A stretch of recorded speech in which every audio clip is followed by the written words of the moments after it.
Can Washington and Kinshasa really reach a fair deal on mining?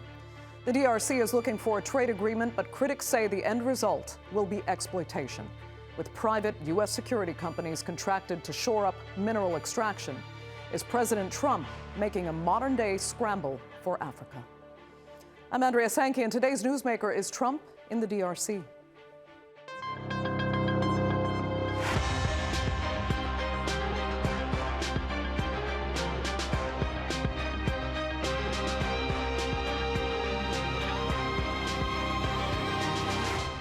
Well, countries rarely get more complicated than the Democratic Republic of the Congo. Incredibly rich in mineral resources, it has a history of severe exploitation by foreign powers, while mostly internal conflict has kept the DRC mired in poverty and at the mercy of rebel groups. So it's interesting to see President Felix Tshisekedi asking a foreign power to help provide internal security in exchange for mineral extraction. Well, U.S. President Trump sees it as a great opportunity to procure the minerals and rare earths he wants to build U.S. manufacturing, but is going head-to-head with China in one of the world's most insecure areas a wise idea. Here's a look. This is the moment a mountain collapsed at a mine in the Democratic Republic of Congo, revealing tons of copper. And the country has a lot more. It produces 71% of the world's cobalt and 34% of coltan. Yet the fight to control this vast fortune has also fueled the DRC's more than 30-year-long internal conflict. Since the M23 rebels renewed their offensive in December last year, at least 7,000 people have been killed and over 1 million displaced. The rebels have seized Goma, the capital of mineral-rich North Kivu province, and continued to advance. The Congolese army has failed to stop them, and peace efforts have brought no result. Now the government is turning to the United States for a deal involving the exchange of minerals for security. President Felix Tshisekedi wrote in a February letter to his counterpart Donald Trump that the two countries' partnership would provide the US with a strategic advantage by securing critical minerals. A Congolese senator and an African lobbying group offered the Secretary of State Marco Rubio that the US could train and equip Congolese forces, get access to military bases, and replace UN peacekeepers in return for protecting strategic resources. And Trump's Africa envoy, Masad Boulos, recently made his first official trip to DRC, meeting with Tshisekedi. We seek a lasting peace that affirms the territorial integrity and sovereignty of the DRC and lays the foundations for a thriving regional economy. You've heard about the minerals agreements. We have reviewed the DRC's proposal, and I am pleased to announce that the President and I have agreed on a path forward for its development. Reuters news agency also reports that Trump ally Erik Prince reached a deal to secure and tax Congo's resources. Prince is the founder of the private military contractor Blackwater. He sold the company in 2010 after some of his employees were charged with killing civilians during the Iraq War. Trump pardoned him in his first term, and now he's emerged as a player in the Congo agreement. The US push is aimed at countering China's advantage in access to critical minerals. Congo's vast cobalt wealth is vital in the production of electric vehicle batteries, military equipment, and the aerospace industry. And China currently controls around 75% of Congo's mining. But China's policy of non-interference doesn't provide Congo with much-needed security. Details about the US deal are few and far between, but the two countries share a dark history. The US supported Congo's dictator Joseph Désiré Mobutu until his fall in 1997. During his reign, the West was accused of turning a blind eye to Mobutu's brutal rule in favor of resource flows from the country. Some fear the new deal will lead to further exploitation, and the Congolese will see little benefit. For now, both parties seem to have what each other needs, but it's unclear whether this will ultimately bring Congo peace, security, and wealth, or more trouble in the long run. Well, joining me now to debate the merits, or lack thereof, of this deal are from Washington, non-resident fellow at the Center for Global Development and Liberia's former Public Works Minister, Jude Moore. Also from Washington, CEO of the Southern Africa Resource Watch, Claude Kabemba.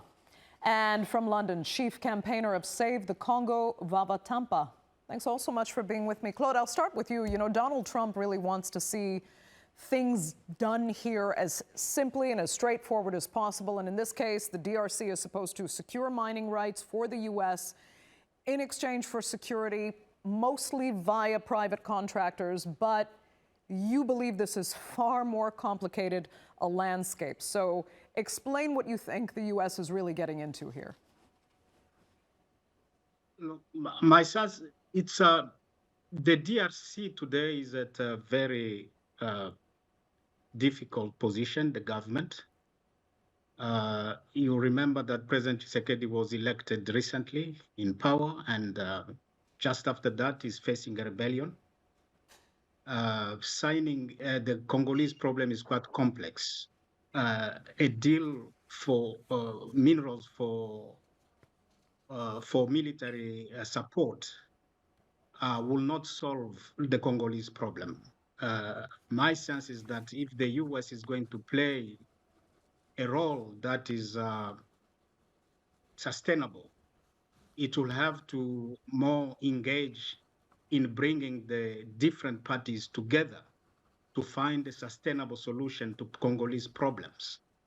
And we've seen that military solutions do not solve Congolese problem. And it will be a big mistake for the Trump administration to go in to follow that route. It is, I think if they do that, it will definitely shows the addiction that America has to dominate.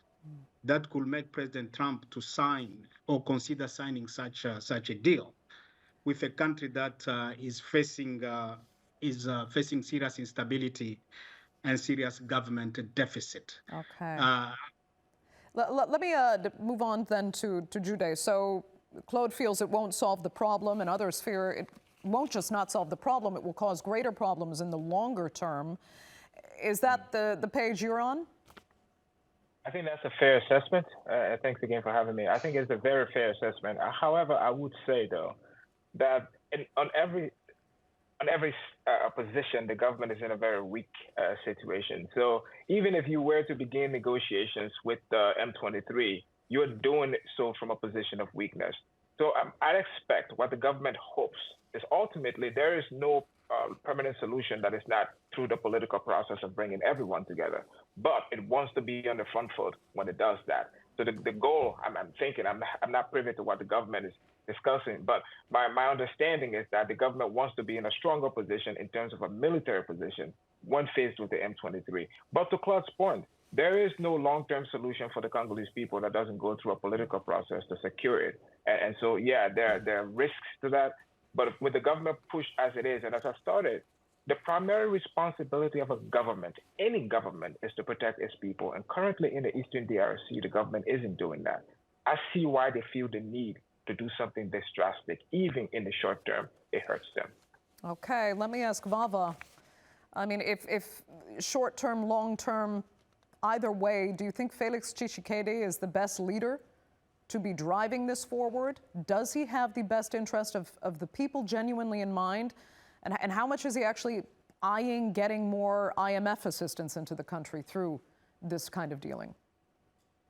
Thank you, Andrea, for having me. I think my two colleagues, the other two guests, misunderstand the issue. What we are fighting for, what the situation in our hands, isn't about a political solution. Tshisekedi could potentially actually secure peace if he goes for mineral for justice, not mineral for peace. So if it's the case that the Congolese government, Felix Tshisekedi's government, is pushing the US, giving the US a preferential deal in return for an end to the culture, to the near total culture of impunity, which is fueling insecurity, which leads into illicit trade and of natural resources and institutional failure. If Tshisekedi pushes for an end to impunity, then the current situation, the conflict we are facing, would come to an end. And Tshisekedi could be recorded in history as potentially the greatest political leader Congo has ever had.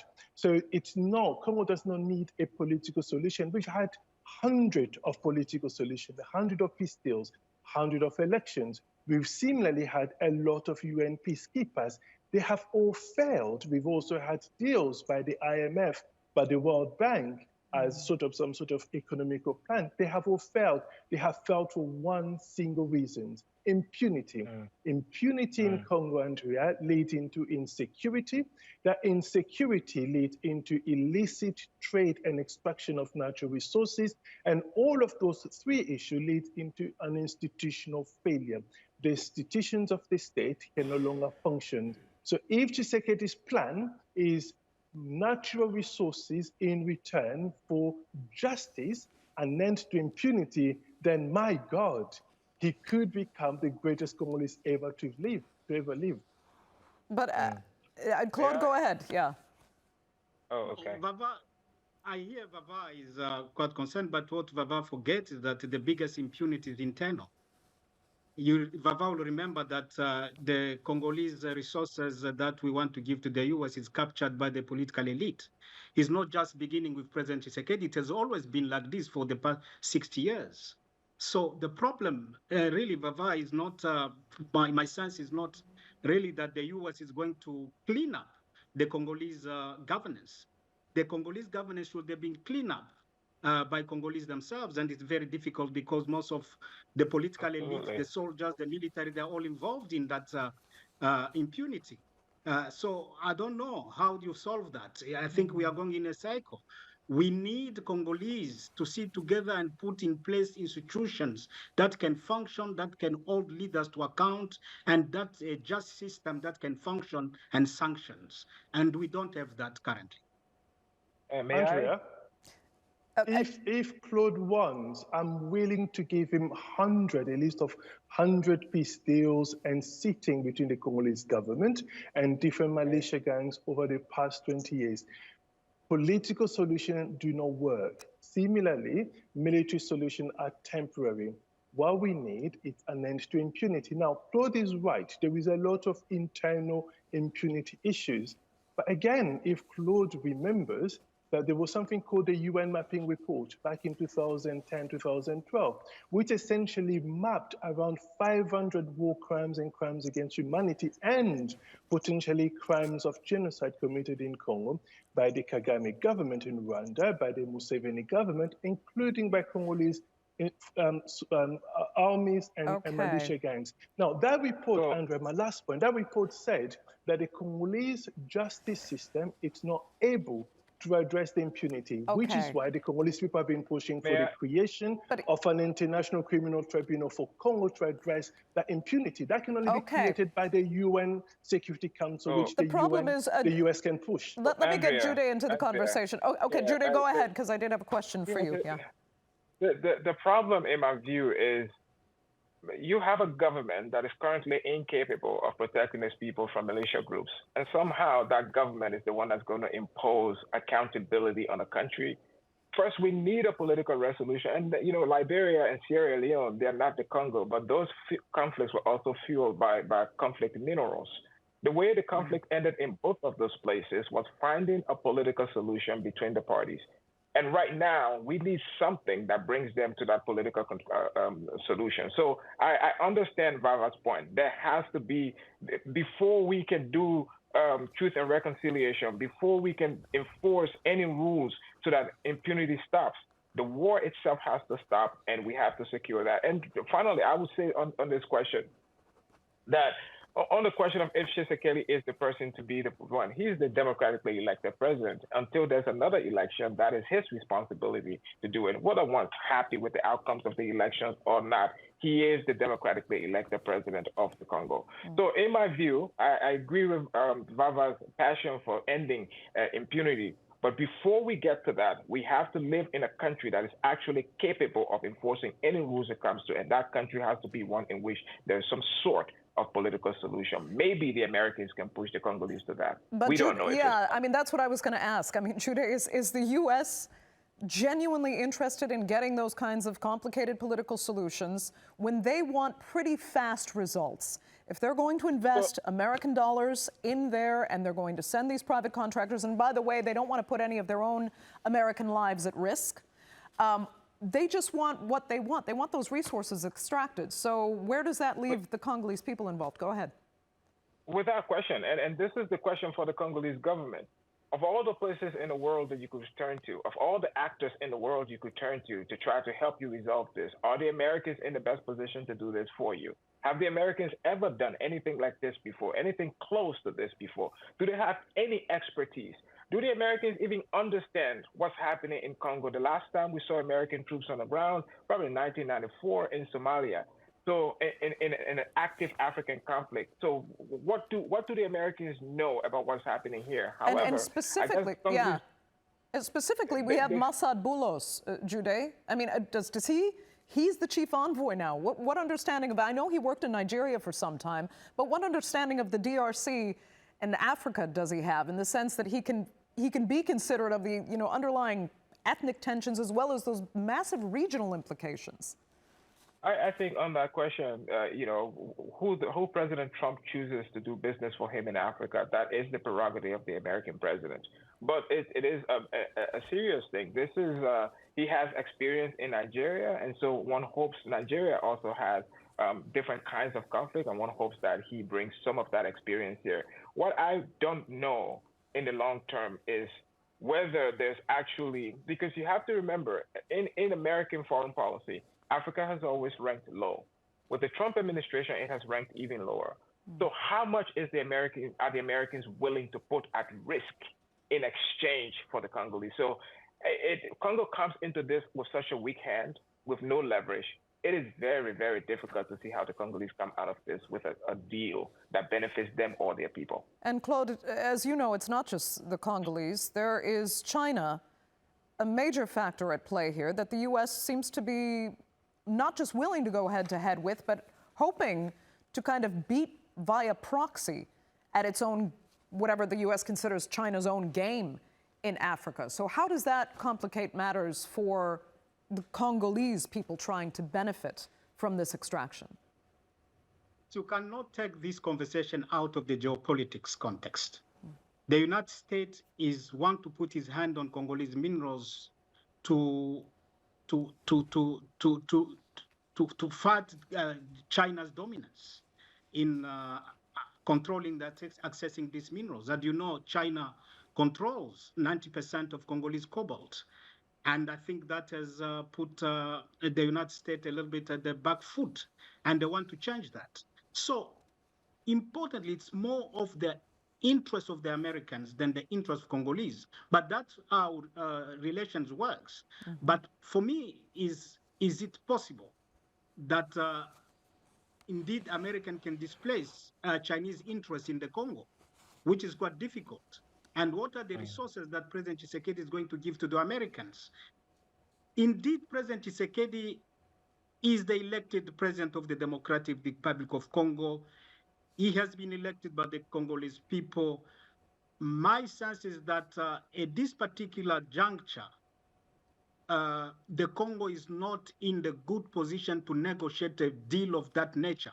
You'll remember that in 2006, when Laurent Kabila negotiated the deals, the same type of deal, military deals with the same American companies, they ripped the Congolese off out of the deals. They took everything. They bought companies almost for peanuts. We are afraid that might happen again, and it will be unfortunate for the Congolese people in the long future. President Tshisekedi has got an opportunity here to rise to a much bigger leadership by extending his hands to Congolese in the rebel movement, to Congolese in the opposition, and to start a new dialogue. Dialogue is the most miraculous solution you can have. The apartheid, the South African example shows that dialogue is the only way to solve problems. I don't know where there've never been a military solution that have solved problems. They'll always come back to haunt you through another military struggle. Yeah. I mean, Valva, there are so many layers to this. And we can't forget that, private security companies, including what was formerly Blackwater, which has a very controversial reputation for harming civilians, would actually be the one to have to focus on the improving tax collection and reducing the smuggling, cross-border smuggling around the mining areas. But they're also saying those contractors won't be deployed to any areas of active conflict. So what role would you see these private contractors really playing on the ground in the DRC, and how they will work with civilian populations there, for better or worse? Andrea, look, what the Congolese people have spoken to on the ground, what they are wishing for, what they are hoping for, is that Tshisekedi and his government are going to push for a trade between we giving the US preferential access to our resources, and in return, the US, hopefully, supporting the creation of an international criminal tribunal for Congo to address the culture of impunity, which is fueling the violence that we are witnessing. That alone, if we can address the culture of impunity in Congo, then I promise you, over the next 10 years, we could see a different Congo. Your guest talks about sort of Congolese government reaching to rebel leaders and rebellions and so on and so forth. We have done it over 100 of times. Read many UN reports, human rights reports, Amnesty International report. We have tried all of those things. They have failed. We've had 100 of peace deals under the UN, under the AU, African Union, with SADC, and so on and so forth. They have all failed. They have failed because of one key element, which is the near total culture of impunity. If the deal with the US addresses the issues of impunity, which has never been addressed, Congo's future is bright. Okay. Yeah, Go ahead, Jude. I hear that, but to reduce a complex conflict like the Congo to simply impunity, I really struggle with that. Listen, Jude, the war in Liberia started in 1989. It didn't end until 2003. We have multiple peace deals broken again and again, to such an extent we felt like the war would never come to an end. The only thing that brought that war to an end was an elite consensus. And what's happened is every time the elite meets to have a discussion, a political discussion, as long as that deal is not fair to both sides, someone else goes back into the bush and starts to fight again. There has to be a political solution. If there isn't a political solution, we will be in an endless cycle of war. No matter how many times it's failed, that is the only path that has chosen to preserve peace in the country. That's the experience in Sierra Leone. That's the experience in Liberia. That's the experience in Cote d'Ivoire. I do not think the Congo is significantly different, that it has a completely different model to deliver peace in the Congo. I could be wrong, but that's how I feel. I have news for you today. That Vava needs to understand that a political dialogue does not exclude dealing with impunity. The two are not exclusive, but you need to start by talking to each other internally. Jude, we only have a few minutes left, and Jude, you brought up, of course, the endless cycle of war that we've seen not just in the DRC but in many other countries on the continent, and the analysis that actually we're watching the U.S. repeat the worst part of that kind of history, with the relationship similar to being what it had with what Ronald Reagan and George Bush like to call the benign dictator. They kind of labeled him Mobutu. In turn, that just drove the Congolese further into poverty, and it became a horribly cynical relationship. Do you fear this could happen again with the U.S. and Trump and Tshisekedi here? My greatest fear is that what the Americans are proposing is close to what the Russians have been doing through, let's say, the Wagner Group, where you provide the administration in the Central African Republic or in Sudan, you provide them sort of a regime security package, where the focus is not on the people and what benefits the people, is on securing minerals and protecting the leader that's in office. If that is the case, how is this any different from what has come before for the Congolese people? How does it deliver for the Congolese people? And so I think, I come back to this point that Congo has such a weak hand and Congo's choice of the United States as the partner to do this. Yeah, There are Jude, what about questions if the undermining US another power that's in competition with the U.S.? There's another layer that's very important with China there. But that's the second thing is like, have the Chinese refused to take this role? Because China has economic stake in the country. So I don't know if the Congolese made a proposal to the Chinese to see if they would intervene. And the Chinese might have influence with the Ugandans, with the Rwandese. And because this is not simply a Congolese problem, there are regional implications of this problem. I would say, though, the first thing that I said from the beginning, that because they're protecting its citizens is the primary responsibility of the government. The government, Tshisekedi's government, believes that they're in a difficult position. They have to do dramatic things. I don't know if this is going to deliver for them the outcomes they want. I mean, Vava, do you concede this could go from bad to worse? No, I think the way forward is up. I think Judah doesn't have a clue about the Congolese crisis. Congo is very significantly different to the crisis you have sampled, whether Sierra Leone or Liberia or Cote d'Ivoire. We have tried all the political deals that we could. Impunity, this is a different way of doing things forward. And ending impunity would bring the Congolese the peace they need to build a better future.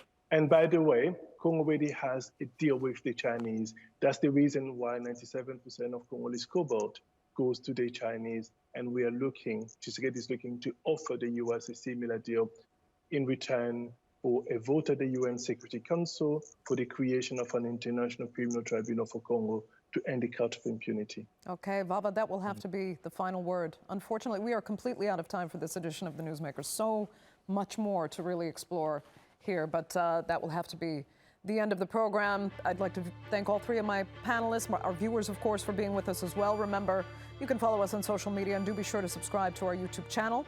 I'm Andrea Sankey. We'll see you next time.